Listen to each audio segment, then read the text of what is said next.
So, fearful avoidance and chronic guilt and shame. We're going to talk about exactly where these patterns come from in this video and how to heal them. So, what I'll take you through is we'll start by just recognizing root cause. Where do our chronic patterns of guilt and shame come from? Where are their roots? When we identify our roots, we can then plug in these roots to really powerful strategies for how to heal. And there will be some really important things you have to see and learn about your own patterns of guilt and shame so that you can revolutionize and really change these patterns once and for all and set them to rest. Because the reality is, you probably have chronic patterns of guilt and shame because of trauma from the past. And it's already an injustice that you went through that trauma once. And it's an even further injustice that you carry that trauma with yourself and bring that into all of your relationships going forward on a daily basis. So, we really want to crack down on exactly what are our roots, what are your individual roots around why you experience chronic guilt and shame. We'll cover that in the first part of this video. And in the second part, we will talk about the key strategies for how to heal. And if you stick around to the end, I'll share the most important bonus one for you at the end.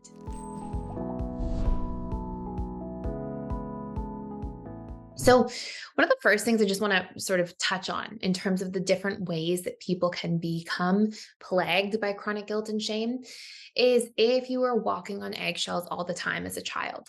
If you're walking on eggshells all the time, it's likely to actually produce perfectionist patterns in your adult life because you're used to having to like literally try to do everything perfect, don't upset anybody, make sure everything's, status quo, make sure everything's going smoothly. And that relationship actually programs your subconscious mind to become obsessive about small details, really honed in on small things that could go wrong. And as a result, a very common output is to become a perfectionist, right? If you're always being a perfectionist in childhood in your own way, in terms of how you affect other people and make sure you do nothing wrong, then that set of subconscious patterns will get brought with you into your adult life. And there's maladaptive perfectionism, there's adaptive perfectionism. A lot of people who are perfectionists are maladaptive perfectionists, meaning that they just put excessive pressure on themselves to the point of sabotaging, avoiding, procrastinating, becoming frozen by the amount of pressure they feel. And a lot of individuals as well can be adaptive, where they can hold themselves to a higher standard, but also be okay with mistakes and errors. And I find a lot of people, once you work on that, we can see a different output. Anyways, I'm going to stay on track for the actual video here. So, whenever somebody's a perfectionist, just as one of the root causes here, you're more likely to see them shame themselves for their mistakes. And of course, if somebody's a perfectionist as it relates to their personal relationships, if you feel like you have to be the perfect friend, don't ever do anything wrong, you put a ton of pressure on yourself as a family member, as a romantic partner, all these different things. When you make a mistake, you're probably going to feel a lot of guilt because you've got this sort of perfectionist set of characteristics that you're bringing into your relationships. And then often it's shame if you make a mistake at work or financially, or, there's some sort of pain point or challenge there. So it's one of the first sort of root causes for why we can see this dynamic. Another huge thing is fearful avoidant attachment styles are often extremely codependent and enmeshed. Often fearful avoidant attachment styles grow up in codependent and enmeshed homes. And so they tend to feel responsible for other people in their life. They feel responsible for their feelings, for their behaviors, for how those individuals, are living their daily lives. They feel responsible for fixing people. Fearful avoidants in childhood often are parentified, right? So another root cause. If you're parentified, you often get put in the role as the caretaker or caregiver as a young child. And again, that can become part of your subconscious identity and comfort zone.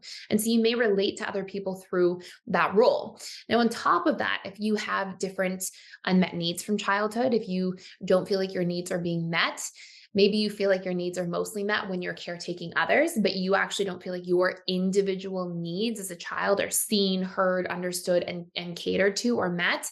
Then what happens is when we go through any form of needs neglect as a child, we will feel shame. We'll feel like, well, what's wrong with me that my needs can't be met? I guess I should feel ashamed for having these needs. I guess I should push them down and not let anybody see them. And we can be afraid to even be seen as adults. So there's a whole bunch of different dynamics that can really cause these roots. I mean, these are just a few honorable mentions. Of course, if you grew up in a home where, there's a cluster B parent, a parent with a personality disorder, is what that refers to. If you're not familiar with cluster B, if you have a parent who's an alcoholic, an addict, I mean, all those different things, you may have, a whole bunch of unhealthy patterns where you're constantly guilted and shamed, right? Like that's another obvious output that can cause these sort of root cause dynamics. If you grew up in a household household where there's a lot of trauma for a multitude of reasons. There can also be a lot of shame that comes as a result of trauma, right? And if you see parents constantly in pain, you can be exposed to chronic patterns of guilt. You're always so worried about how other people are feeling. But the casualty in that is that when you are constantly guilting yourself and worrying about other people's feelings, sometimes you forget to see yourself as a human being. Sometimes we actually really disconnect from ourselves as a result of this. So those are just some of the root causes. I want to talk about how to like actually heal some of this. Okay.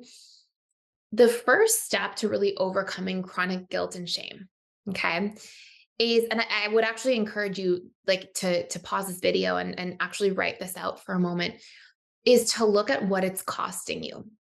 Part of why we reignite different patterns in our lives is because we're not really aware of the acute costs that they have, because we may have adapted these patterns or adopted them really based on what environment we were exposed to as children. Like if you went through a lot of chaos, maybe you just learned to like really caretake other people, put a lot of pressure and perfectionism on yourself to walk on eggshells and be perfect in your relationships so you don't cause any more chaos than there already is.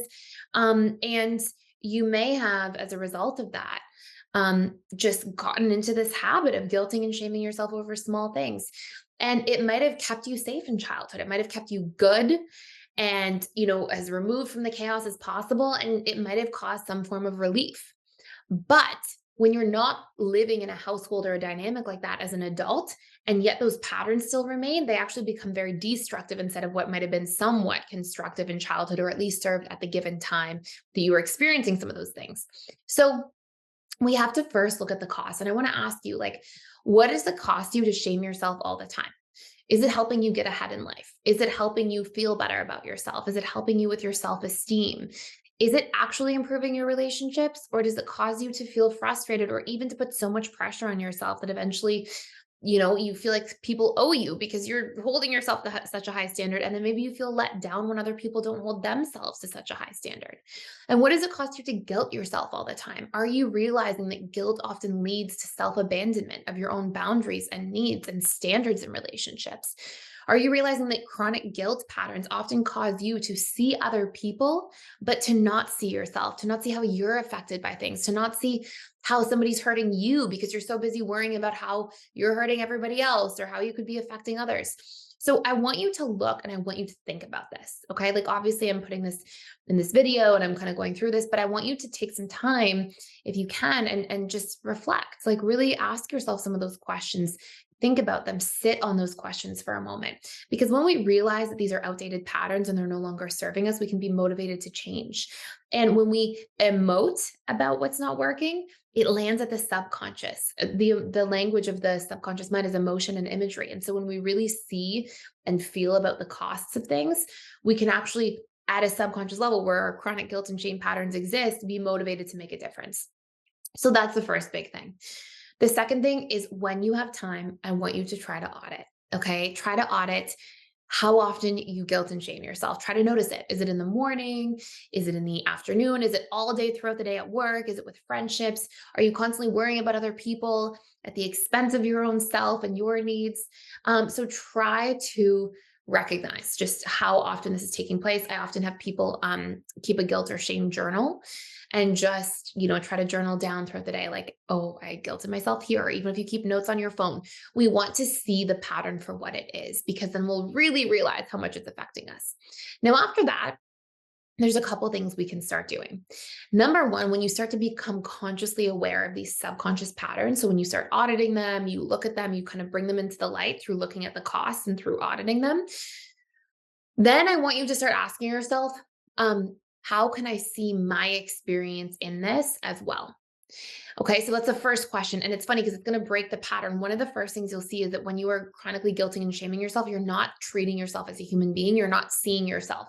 You're only seeing yourself through the lens of the expectations of other people or expectations of the outside world. Like, instead of seeing yourself as a human being who, like, hey, human beings make mistakes. We don't always get it right. You see yourself as like, I made a mistake at work. I'm a useless person. Something's wrong with me. Instead of seeing you strip yourself of your humanity when you go through this chronic guilt and shame cycle. So we want to practice seeing yourself through asking yourself that question. Number two is we want to challenge and question the standards that we're holding ourselves to.